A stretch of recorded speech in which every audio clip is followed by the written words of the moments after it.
Hello to everyone, and welcome to History Matters. And so does coffee. I actually do have coffee today. It's very exciting. I made coffee today. I always plan to do that, and then I run out of time. So, at any rate, today we're going to talk about domestic terrorism.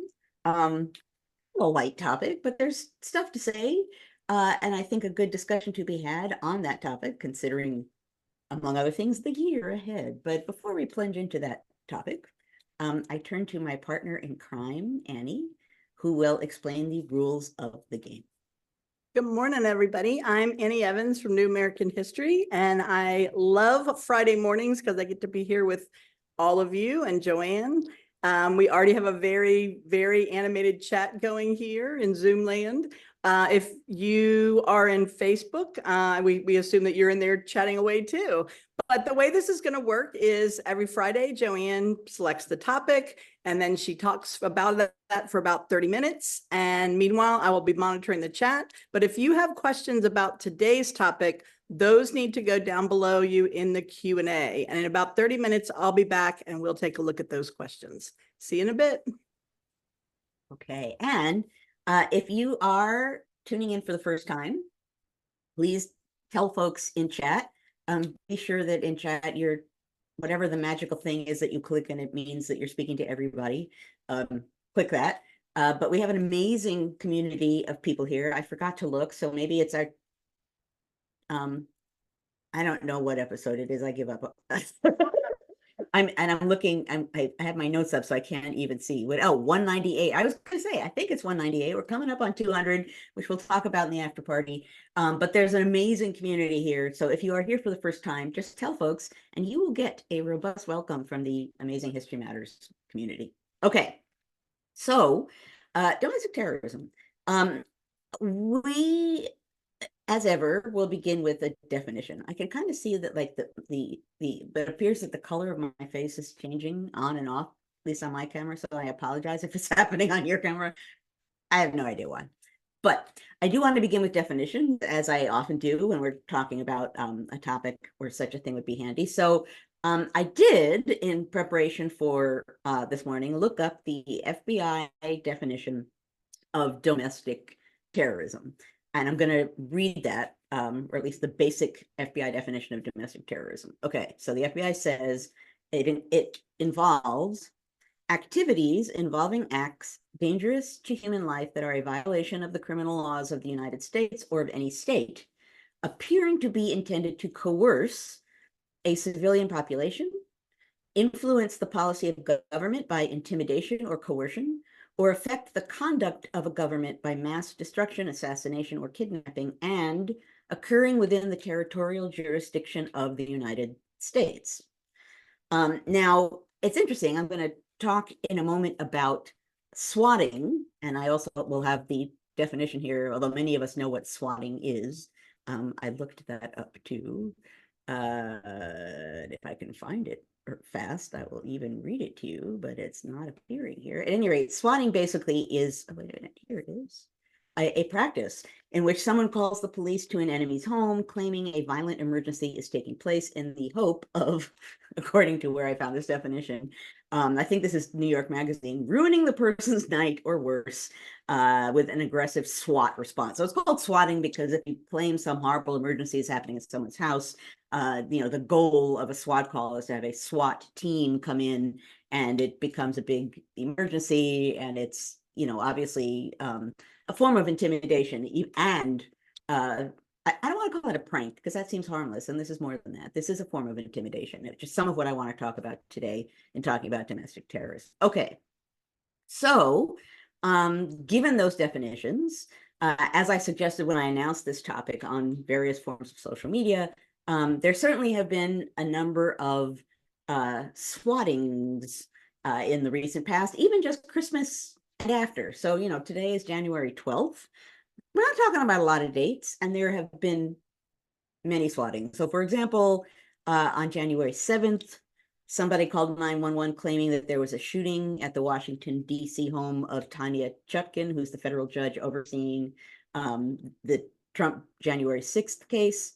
On January 11th, yesterday, police responded to a bomb threat at the Long Island home of Judge Arthur Engoron, who is overseeing Trump's civil fraud case in New York. The threat came hours before closing arguments in the trial were set to begin. Maine's Secretary of State Shanna Bellows has also been swatted after her decision to remove Trump from the state's ballot in response to the January 6th insurrection. So that's a lot of swattings, and there's more. I included ones for which there appeared to be actual concrete evidence. If you look up swatting, and particularly there's a New York Magazine article that lists a lot of them. And some of them, the way that New York Magazine frames it is claimed. So-and-so claimed that. I didn't include those in my list here because I didn't have time to investigate the claims. But what you'll see, if you look at that list of claims, Georgia election officials being swatted, Marjorie Taylor Greene saying she was swatted. So at any rate, it's happening a lot. Most of the examples are people on the left claiming that they were swatted. Marjorie Taylor Greene says she was swatted as well and says it's happened multiple times to her. Again, I didn't investigate any of these claims, just wanted to make clear that they're out there. But at any rate, the point is that that's obviously an attempt to intimidate not just the person who is being swatted, that I've said that word now more in the last 5 minutes than in my entire life, probably, but also to send a larger message, right? And in the case of these particular people being swatted because they are, in one way or another, taking part in the legal judicial process involving former President Trump. The message is, if you dare to stand up to him or impose accountability on him in any way, or simply try and hold him to a trial, bad things might happen to you. And that's the message, right? You really want to do this because if you do this, look at what might happen to you. So there's a very strong message involved. And when I thought of this episode and thought domestic terrorism and thought of the swatting and thought of this week when we heard during Trump's trial, the lawyer claim, and I think I have that claim here too, the New York Times called this Trump's boldest argument yet, which drives me up a tree because that normalizes the argument in countless ways, right? Boldest argument. Boldest sounds, first of all, like a compliment rather than extreme, right? Most extreme argument yet, that would have been better than boldest, which makes it sound like, you know, look at him making a bold argument. His lawyer, Trump's lawyer, said supposedly that he would be immune from prosecution for murder of a political rival while in office, unless he was first impeached and convicted in Congress. Interesting mix of congressional, what's going on in Congress and congressional enforcement of its rules and the civil legal system, among other things. So that's a horrifying statement, which, among other things, suggests, you know, any president can do that to any rival at any time. And if they're not impeached and convicted, they're going to get away with it. That's a horrific claim, boldest argument ever. But that was another example of what stood out to me as falling into this general category of, in this case, the lawyer didn't say it deliberately to terrorize people, but it falls into the same general category of people making threats of violence or suggesting that violence is acceptable or even praiseworthy in one way or another. And in doing so, without necessarily even committing violent acts, we can debate whether a SWAT is a violent act or the threat of a violent act one way or another. But the point here is all of these acts, the swatting, the sort of claims about, yeah, you can assassinate an opponent and it's okay. In one way or another, the impact of those kinds of claims is that you're supposed to be intimidated, right? You're supposed to think twice before you stand up and impose accountability on former President Trump. You're supposed to think twice before doing anything to get in the way of his being elected. My coffee hasn't kicked in yet. That basically what we're looking at here is what's going to be, unfortunately, ongoing throughout this year, which in one way or another are going to be attempts to make people think twice about what it means if they try to do anything that to anybody thinks it's in any way going to impede the election of former President Trump to the presidency. I'm talking about it here in January because I suspect there's going to be a lot more to talk about during the year, but it's important for us to notice it now. Now, when I thought of this topic, of course, the first thing that jumped into my mind, in part because it stands out in my mind, because certainly we know that there was the French terror during the revolution, but I don't think before discovering the quote that I'm about to read you that I had thought about the word terrorism as being something that people used in the 18th century, and yet they did. And of course, John Adams is the guy who comes up with, and I'm going to read what he says to Thomas Jefferson here, a really interesting statement about terrorism in his time and what it meant and how he experienced it and the many examples of it to him. What I didn't realize until I went to look this up today is that he made this statement. What I had in my mind was the part of the letter where Adams says, and I'll get to it here in the quote, "What think you of terrorism, Mr. Jefferson?" When I went to find the quote today, I just went to Google and searched on, "What think you of terrorism, Mr. Jefferson?" And poof, up came the quote. What I hadn't realized was that statement is in response to something in a Jefferson letter in which Jefferson says, and I'm going to read the Jefferson quote, and I should preface this by saying this quote is from 1813. It's when they're in retirement as presidents and they're writing back and forth to each other, the wonderful correspondence that they had to each other.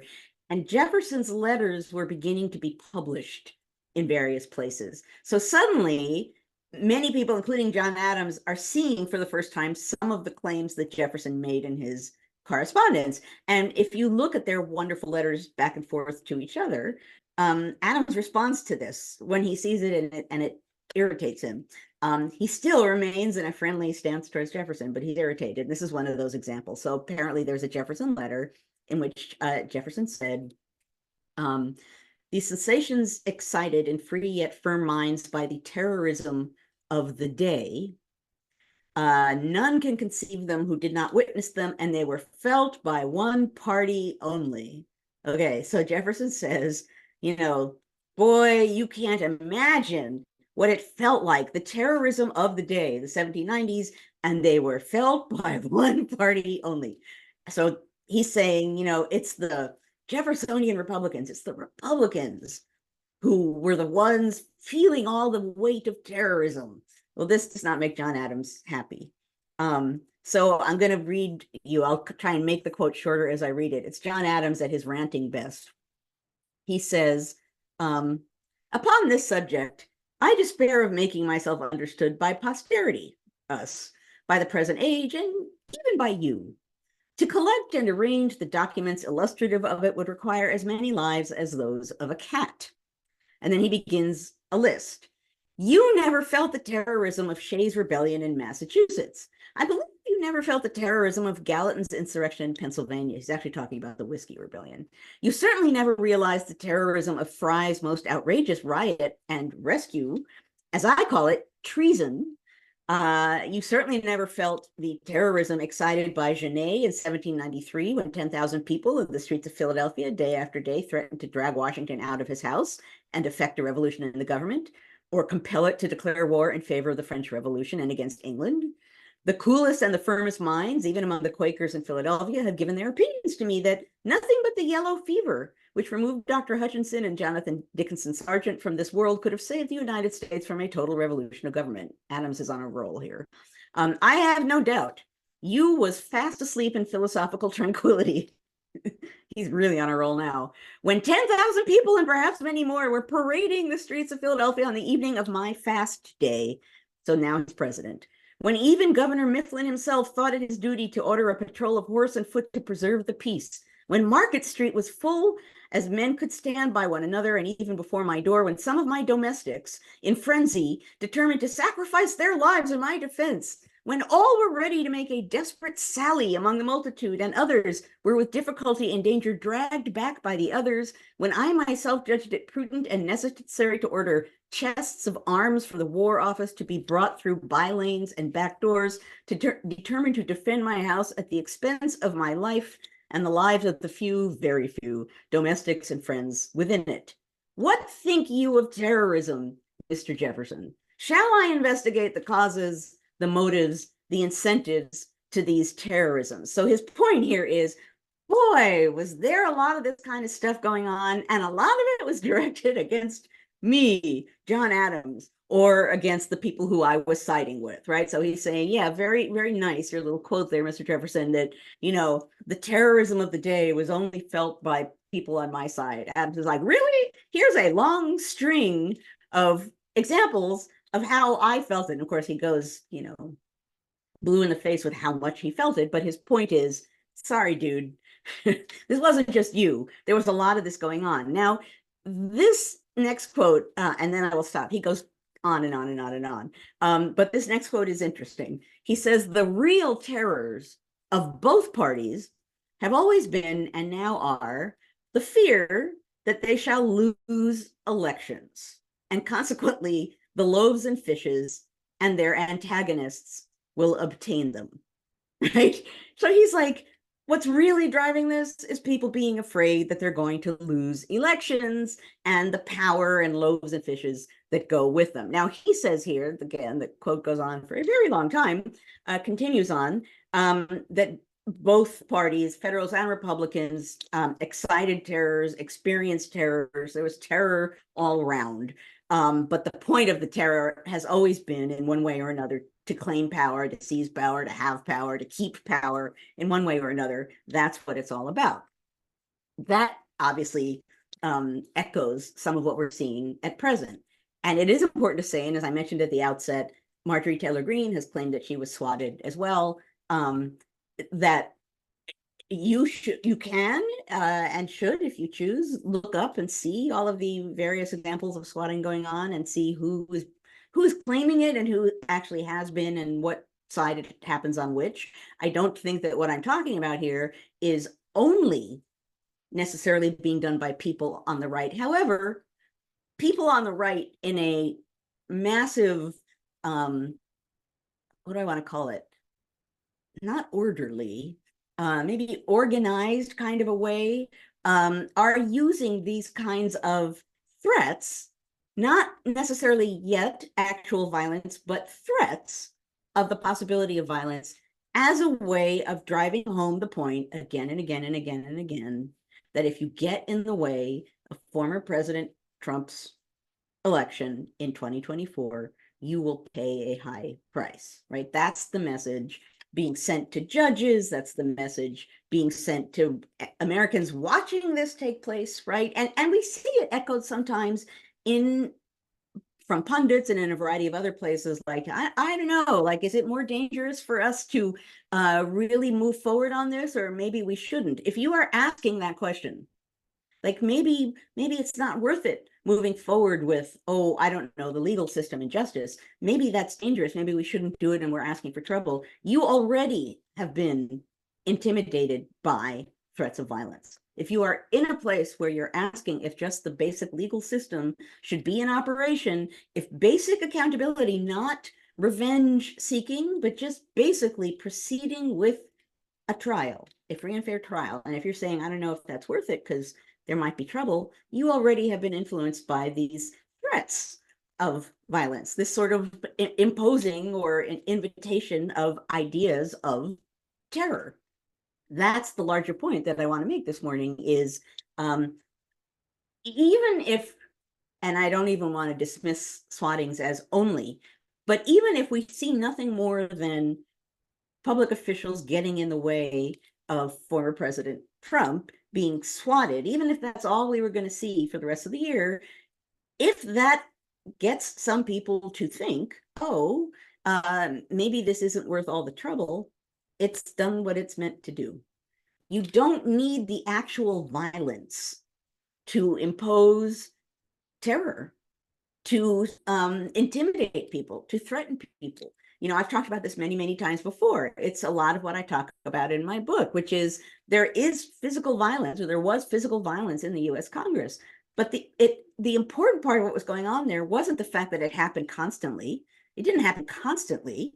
It happened enough that it seemed very possible. And because of that, people at the time saw that as an ongoing threat. What's important is that people believe in the threat of something bad being possible. And that's what a lot of the swatting and threatening and bomb threats, and I didn't read the whole list of things I found. People threatening. I have talked in another episode of History Matters about the numbers of times that members of Congress get threatened. In general, not even like right now, but just generally speaking, it's gone up. But that's not even not surprising at all, not a new practice. But the point is, all of this stuff happening in part is meant to intimidate members of Congress and judges and others. And in part, it's meant to intimidate us. It's meant to intimidate an audience of people that thinks twice, like, do we really want to do this? Is it worth it to do this? And if you get in that vein, you already have been intimidated. You might not succumb to that intimidation, but if you're thinking twice before doing what is legal and correct, you are being affected by threats in one way or another, and need to step back and think about what that means, right? It's easy, I think, to respond. I guess this is an ongoing thread here on History Matters. It's easy to respond emotionally to something and not realize the implications of that response until you pause for a moment and think about it. If accountability against someone is scary, and so you wonder whether you should do it, is it worth it? Think about the implications of that pause. It makes me think of, because of course it is, whenever I say something like this, I feel like such a historian. It makes me think of Joshua Giddings gets to Congress and he sees all of these Northerners who are upset that there's a Southerner who's claiming that the government owes him for travel that the government doesn't owe him for, right? Like he's like, I'm owed whatever. And it's very plain to many Northerners that he's not owed anything.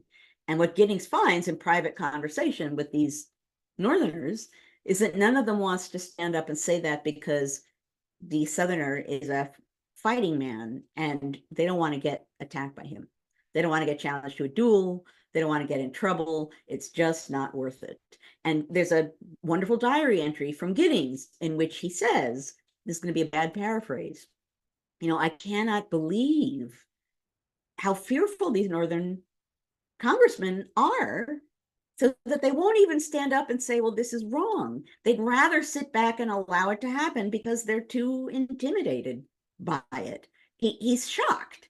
This is when he first gets to Congress, to see the degree to which people are like, and that's part of the point of the threats and the occasional violence, and just the simple threatening posture is to get people to do precisely what those Northerners do, which is this worth it? Like, do I really want to do this? Or maybe in this case, oh, it's a matter of however much money it is. It's not a big deal. I'm not going to stand up and say anything. That's the same spirit of what I'm talking about this morning. If you're doing that, you've already been in one way or another terrorized, right? I'm not going to stand up. I'm too scared. Now, this Giddings is a really interesting character.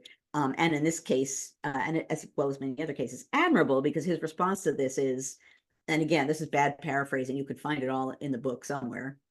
He says, I didn't expect to come to Congress and be new in Congress and talk a lot. Basically he thought he'd get there and kind of observe before he took an active role. And he says, well, but now that I see this, I guess I'm going to have to speak up, because what? Like someone has to speak up. And I guess I'm going to be the guy speaking up.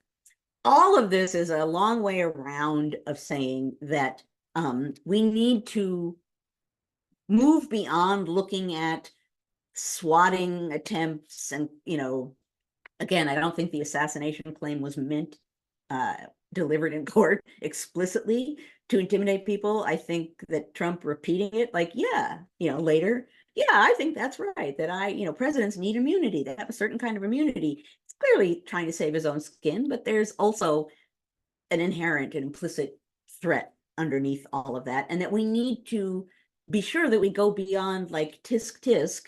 Isn't that horrible? How can they claim that? How can they do that? Like, what horrible pranks, the swatting. We need to realize that what's important there is the intent on the part of Trump, the intent on the part of the swatters, the intent of people doing this, which is to intimidate people into silence or compliance. That is the goal. So in responding to these and thinking about these things, we need to at least acknowledge to ourselves, and ideally to others too, that this is not simple examples of pranks and pesky things that happen in an election year. This is an ongoing attempt to intimidate people into not getting in the way of former President Trump. That's what it is, no matter how it's camouflaged or staged or framed. That's what it is. And again, you can debate, and I encourage you to go online to look up, see how the FBI defines domestic terrorism. I even looked up and didn't mention it at the beginning. Is swatting considered domestic terrorism? There's actually an ongoing debate as to whether swatting is domestic terrorism. You can find an article in the Notre Dame Law Review that argues, and it's from like 2015, that argues, yes, actually it is. And here's why we say this. So the larger point here is, don't allow these kinds of things to pass under the radar, to simply be like, oh no, more of this. Realize that these things are happening because of the impact that they're intended to have. They're done not spur of the moment, like, wow, we're angry. Now I can hear their sirens, they're coming to take me away. We're angry, and so we blurted out and called, or tried to swat someone who we're angry at. No, this is an attempt, an ongoing attempt on many fronts, to get people who might get in former President Trump's way to not get in his way. It has a goal. And if you find yourself thinking about measuring for yourself whether it's worth getting in the way or not, you are being affected by that strategy.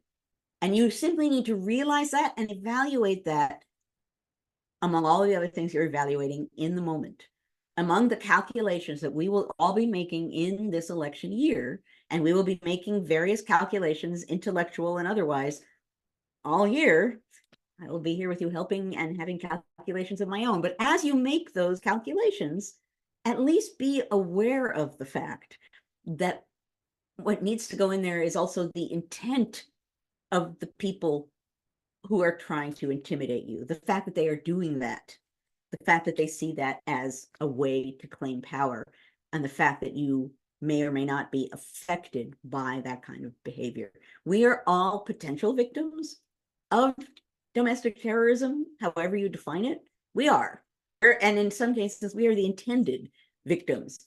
And catch yourself before allowing yourself to get swept up in that kind of, uh-oh, maybe this isn't worth it mentality.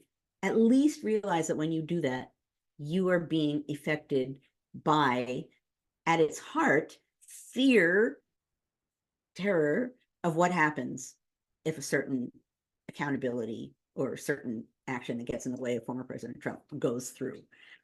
That's, terrorism, as we're talking about it here, is making you have a sense of fear and to keep you from acting in one way or another, or to cause you to act in one way or another that will help people who want power. So that's my simple goal this morning. I'm going to open it up momentarily to questions. But my goal, I suppose, and in part it was inspired by the fact that some of this appears to be, as so much is nowadays, going beneath the radar, right? Like, oh, another SWAT attempt. Sweeps on by, gets a day, maybe, of attention. And it should be, we should have a sort of mental reckoning with the tenor and tempo of what's going on and the intent of the people who are saying and doing these things. It shouldn't go beneath the radar. It shouldn't be blasted at the top of our lungs every day, but it should be recognized for what it is and watched for and evaluated and seen. So that's why I'm doing this. That's why I'm having this conversation in January, because we've got a year ahead of us, man. This is going to be a year. So this is one thing of, I'm sure, many things that we'll be talking about in weeks and months to come, that will be important things to bear in mind and to keep in the front of our brain rather than the back of our brain as we evaluate how we're thinking about politics and American society in the year to come. Okay, I think I got everything off my notes. Thank you. So I bring my notes up to cover the chat. My friends are like texting each other. It's appearing on my screen. Okay, mug. So you're gonna have to travel with me with my mug. It's very logical. But you need a little bit of a trip to get there with me. Okay. So it's Burr shot first. Hamilton shot first. It has to do with the Burr-Hamilton duel and who's shooting who, right? And the reason I grabbed at this mug, and is this a Annie mug, a Carolee? That one came from the live episode we did, and Right. I think I might have ordered that one. I can't remember. I brought like 3 different ones. I know it I came don't from remember them the all live now. episode. I know. I thought it was from you. I think it is.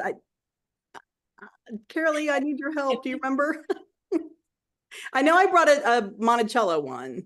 Yes. Like a really nice heavy Monticello one. Exactly, about coffee, which I Yeah, looked yeah. at before picking this one, and I know that one is yours. Yeah. Well, I know it's a conference mug, but obviously the reason that I picked this is if there had been a way, if people had thought to somehow or other charge Burr with terrorism after the Burr-Hamilton duel, they would have. Maybe Yep. they did, for all I know. He was charged with everything. So, I've never thought to dig, but maybe if I dug, I would find something close to that. I have no idea. I doubt it, but you never know. At any rate, that's why I picked this. Was if someone could have claimed that against Burr, probably someone would have if they could have or thought of it. But it's the same idea, right? Why did that happen? What did that mean? Now at the time, people could have said, well, it's just Burr and Hamilton and they hate each other, and it's what they were going to somehow sooner or later do anyway. But the larger question of what it meant politically and what the larger message was, that would also, why is everyone I know like texting me now? Like, this doesn't normally happen. I feel like one of my students, my phone's going like beep, beep. At any rate, that is the purpose of the bug, is my own mini tiny version of something that some might have called terrorism in the past. Good one. Okay. All right. Well, the chat has been crazy. The chat has been flying by. Oh, okay. So many links, but we have a ton of questions to get to. The first one is from our friend Troy. Troy asked, what do we do to stop taking democracy for granted and protect it against the rise of authoritarianism? It's handmaiden domestic terrorism. Yes, indeed. I'm going to open chat. Actually, I forgot.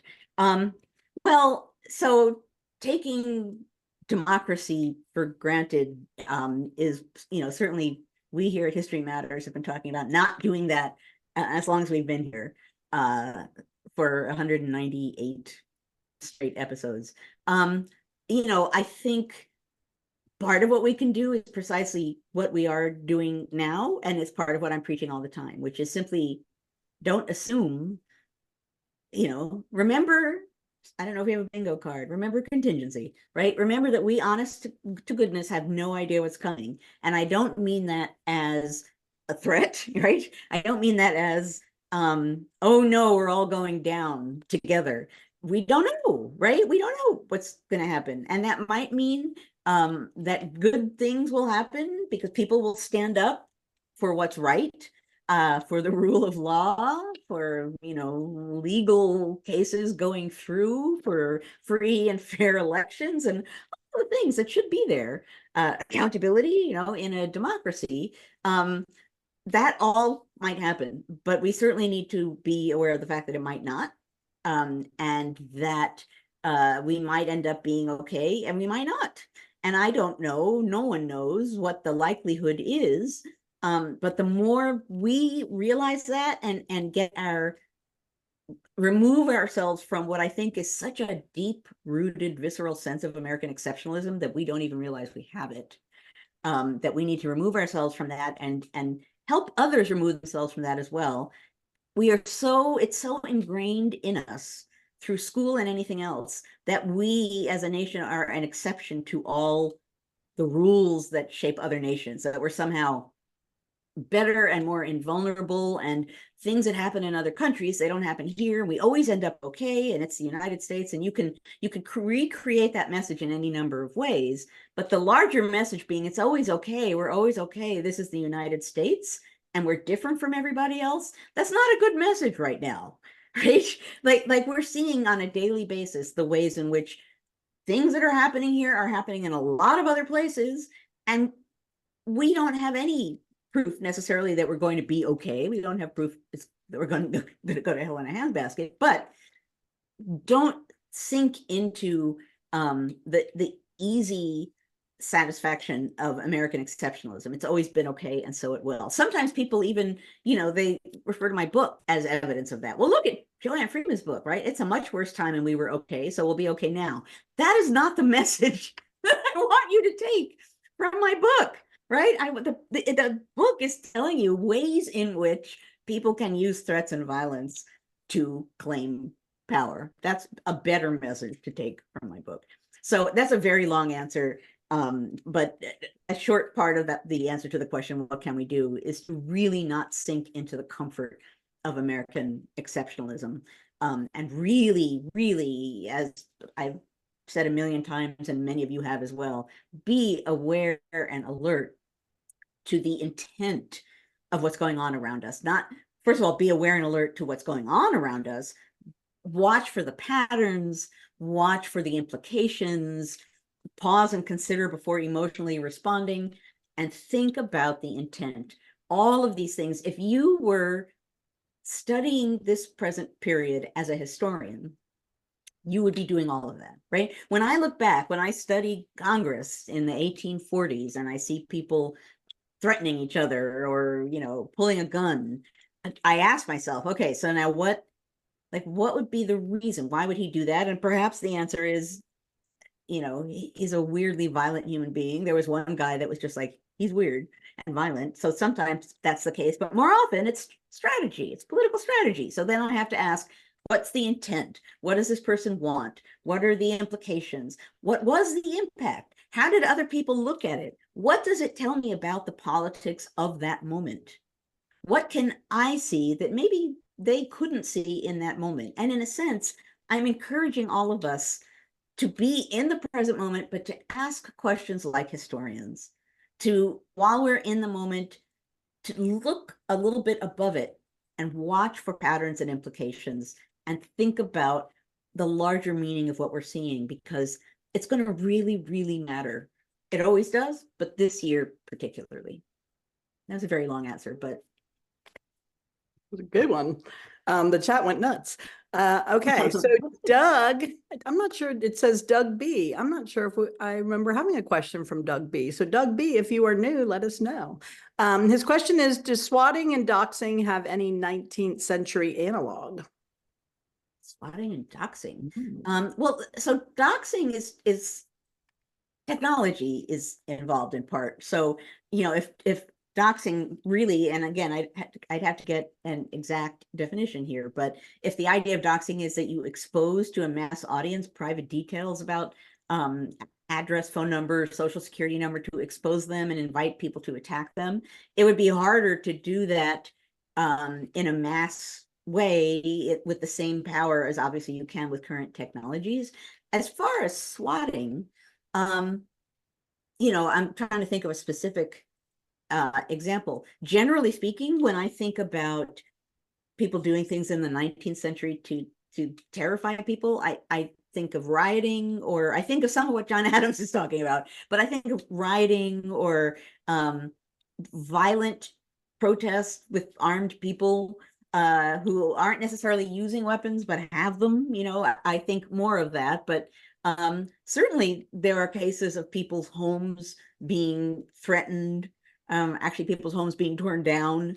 But yeah, if in swatting what you mean is people taking vengeance against people for political reasons on their home or on their family, or in a way that is meant to intimidate them, then yeah, that's something that's gone on, go all the way back to the Revolutionary era, when you had, um, the homes of stamp collectors being attacked, right? That's the same spirit.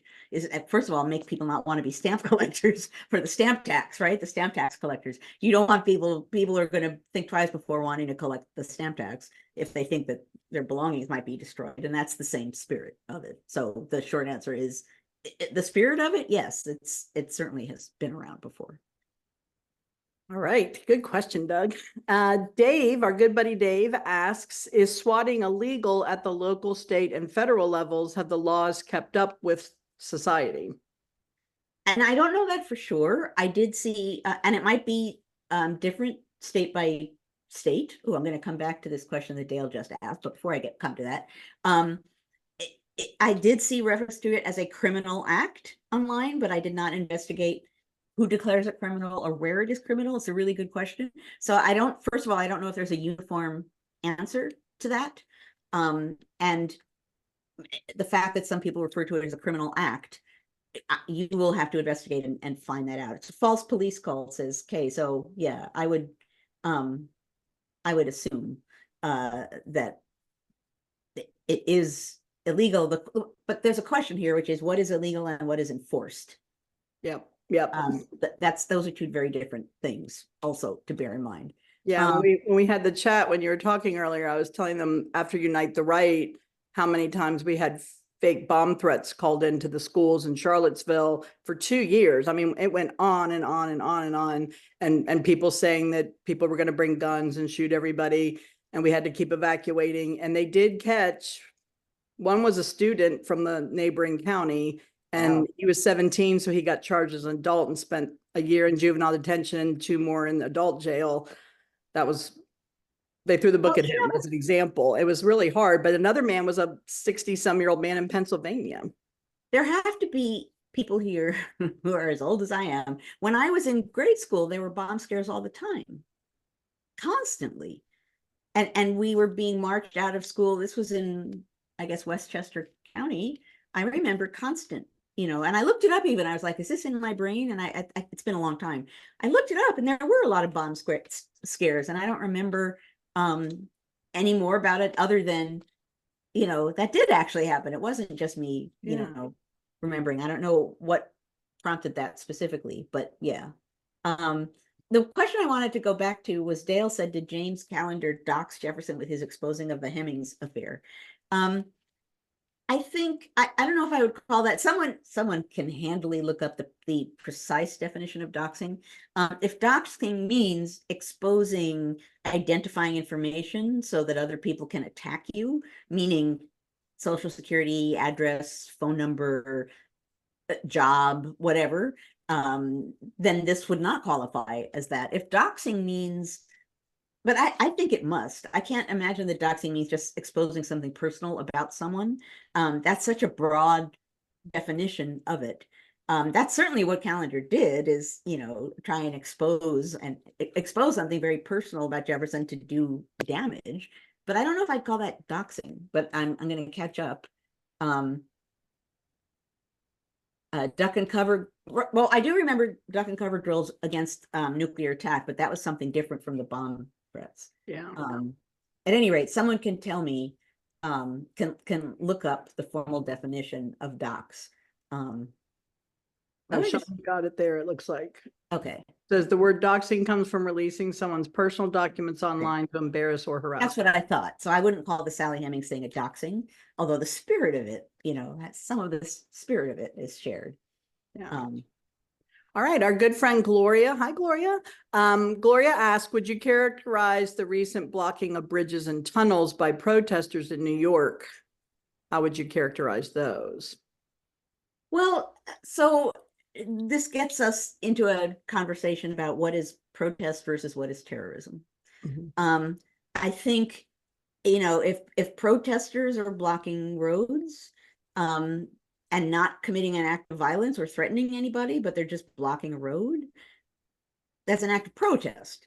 You can, a locality can decide if it's such an inconvenience that they want to take action against it, but that's not terrorism, right? The point, if you're blocking a road, you're not instilling fear of life endangerment in someone, right? You're trying to inconvenience people so that they will note that you are there, and they will note what the cause that you're upset about, and they will pay attention to what you're saying.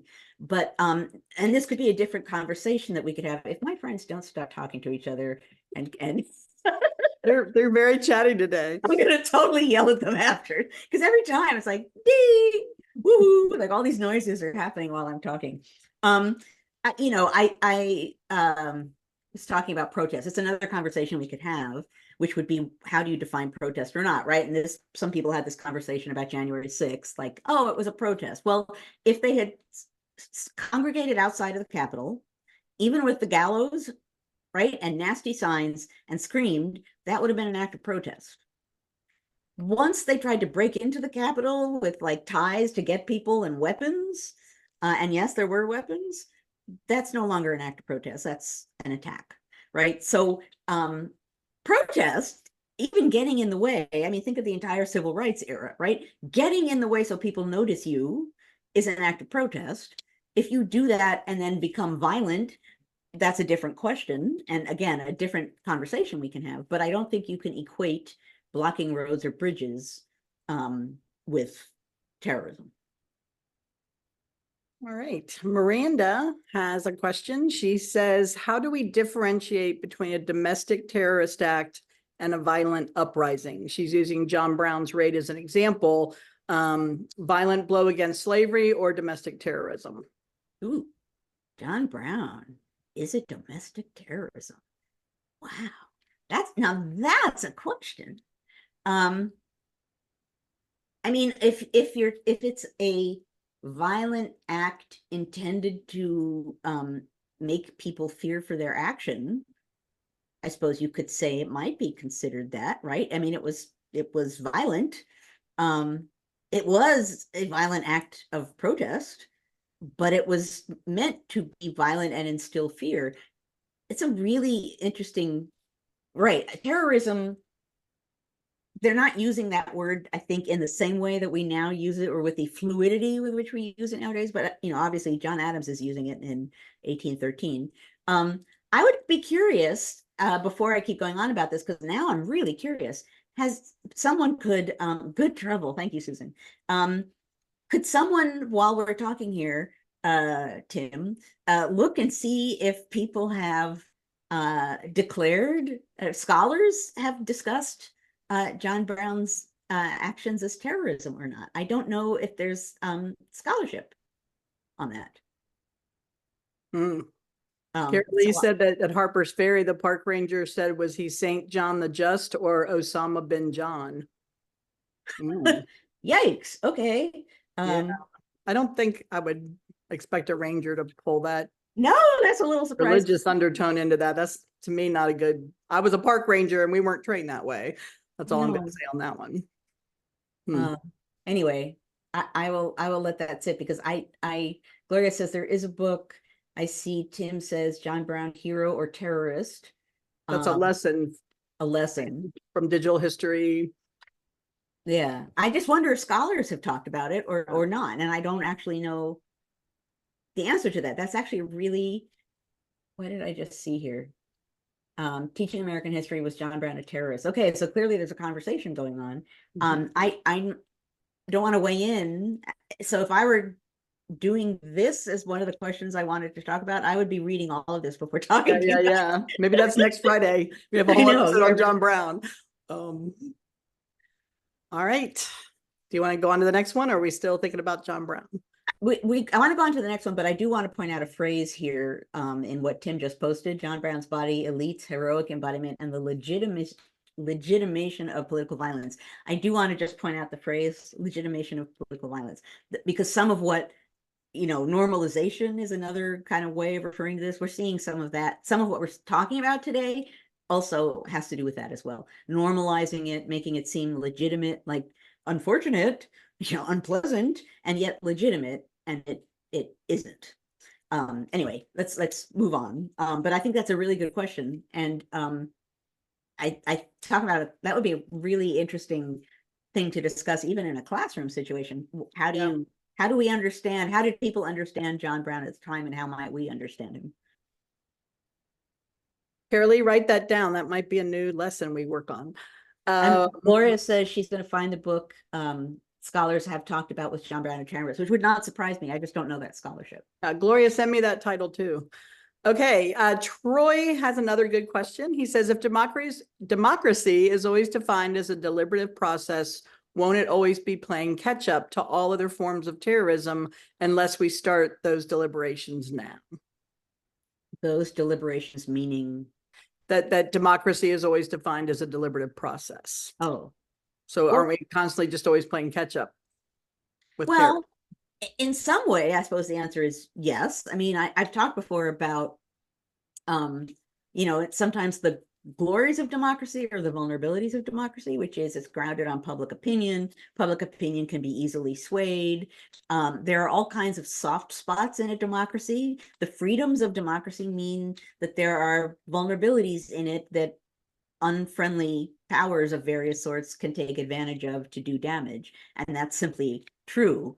It's some of why, particularly in the founding era, right? Some people thought, well, democracy is unstable and makes no sense because the people are unstable and they aren't sensible, but also because it's vulnerable in so many ways. That's why they're constantly ranting about demagogues in the founding era.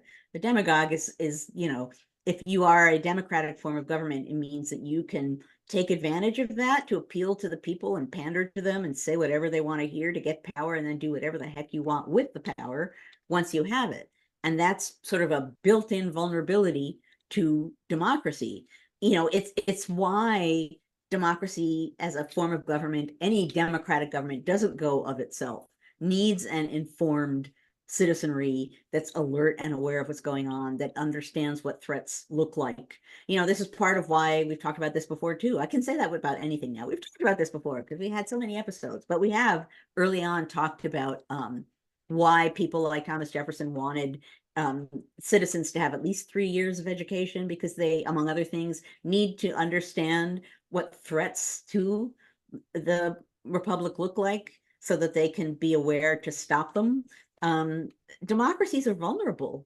It's the vulnerability that allows for popular will, for better and worse. I don't think that's an argument against democracy. I think it's an argument for enlightened and informed citizens. All right. Linda's asking, she said she notes that David Brooks of the New York Times was recently interviewed on PBS about should former President Trump be on the ballot? And he said, yes, otherwise it'll cause too much unrest. And so her question is, should respected news outlets speak in those terms? Like, well, maybe he's not supposed to be on the ballot, but if we don't put this person on the ballot, whether we think they did a horrible thing or not, then it'll just cause more problems. Is that an excuse to continue to allow them to be on a ballot? Or is it bad for democracy? And she's wondering if there's any precedent for that in US history. Oh, as far as precedent, I mean, before I get to precedent, that's precisely what I was talking about in today's episode, right? Where people are like, well, but if we take them off the ballot, there's going to be violence. Oh, okay. So if it's actually legal and allowable to do that, it shouldn't happen because people will get angry about it and bad things will happen. That's a really dangerous way to run a democratic republic, right? We better not do that. Bad things will happen. That's the goal of all of the kind of activity that we're seeing going on around us. Again, a precedent in history, this is going to be the most stunningly obvious thing to say. But American politics have always been violent in one way or another. The nature of the violence is different. The victim of the violence is different. The perpetrators of the violence is different. The outcome, the implications, the enforcement of ways to stop the violence. Again, if an election really has an outcome that matters and isn't just staged, and if you actually realize that people who go to vote and people who are allowed to vote and the votes that they cast can actually give or take power from people, which happens in a real democratic form of government, then there will be people trying to affect that with violence. In the 1830s, I think, I know I've quoted this before, it might have even been last week, Benjamin Brown French saying, oh, this was a quiet election this year. Only one person was killed at a polling place. So contexts are very different, implications are very different. You can't draw straight lines across time with violent acts, and what seemed normal in one period isn't necessarily seemingly normal in another. But is there a precedent for violent acts happening around election times to intimidate people? Yeah, I mean, I remember a really long time ago, like really long, probably when I was working on my dissertation, and I went to the Virginia Historical Society, and I was just digging around, trying to get a sense of on the ground politicking in Virginia around an election in the 1790s. And I remember finding a number of documents describing what happened someplace in Virginia where relatives and friends of one of the people running for office positioned themselves near the door at a polling place and just stood there armed. Hi, I'm a guy with a gun who likes one of the candidates, right? And making a very clear message. And in that case, it wasn't like a secret ballot. People would go in and announce, who they wanted to vote for. You could, that was very clearly like, I'm a man with a gun who wants you to do something. Now let's go see what you do. Is a pretty obvious message. And that's, that was in the 1790s, I believe. So yeah. And that's not just American, but that is in American history. That's certainly an example going all the way back, sadly. Yeah. Okay, Debbie has a question. She says, in Israel, for example, a long period of verbal death threats preceded the assassination of Prime Minister Rabin. What is the line over which violent speech is an action and not just a speech? That's a really good question. And that gets us back a little bit to normalization, right? If everybody's making violent threats and violent action and not even carrying out, but talking about it, it becomes seemingly normalized because it's part of your vocabulary of politics and you talk about it all the time. So yeah, is there a danger in that? Yeah. I mean, it does. I'm ranting about this all the time on social media, right? That like if you say, the claim that, unless you're impeached, a president can kill his political opponent, and you call that boldest argument yet. It's like, what?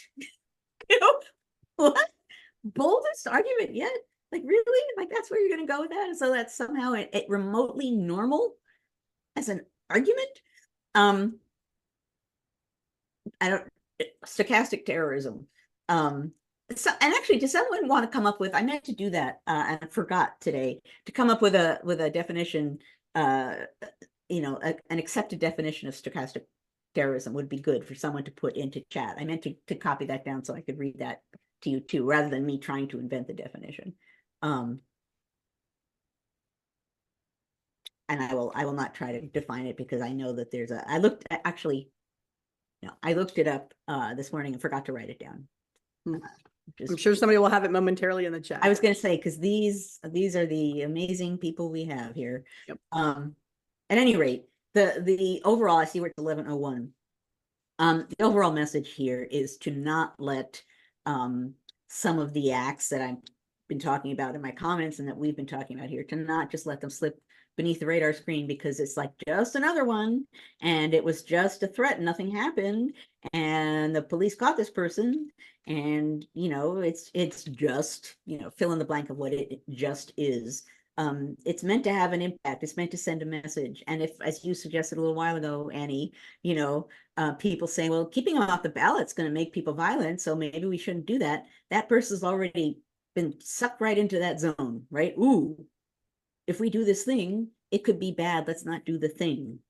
The legal thing, you know, again, if we're talking about something that legally can be done, and that is part of our process of government, which of course, in this case, varies state by state. If you are concluding that something's too dangerous to do, stop and think about what that means that you're thinking that. Stop and think about where that comes from, that idea comes from, and stop and think about the implications of that. Okay. All right, we had a few more questions. We don't always get to all of them, but we got through most of them. We got through most, and I do want to see here, stochastic terrorism from Doug is language that creates an atmosphere of the threat of violence. So there, and Jim has posted a link to a dictionary definition, which is what I wanted there. Manipulating someone into ridding one of a turbulent priest. Thank you, Sean. Someone said, well, no one rid me of this pesky university president online, and I reposted that because that was so like chef's kiss. Okay, I'm gonna stop blathering here so that we can go to the after party. Oh, there we go. Oh, that's a whole huge long thing. Frida. Frida, man. About got a whole lesson plan there. I know. It has been a hot chat today, has it not? Rich, it's been like going along. Okay, let me explain what's going to happen next. We are going to go to the after party. What that means is that we will no longer be recording our conversation so that we can be even freer and easier in our conversation. If you have beamed in through the NCHE website, just stay right where you are and poof, you will be in the after party. Thank you, Dave, for pre-poofing my poof, and Tim.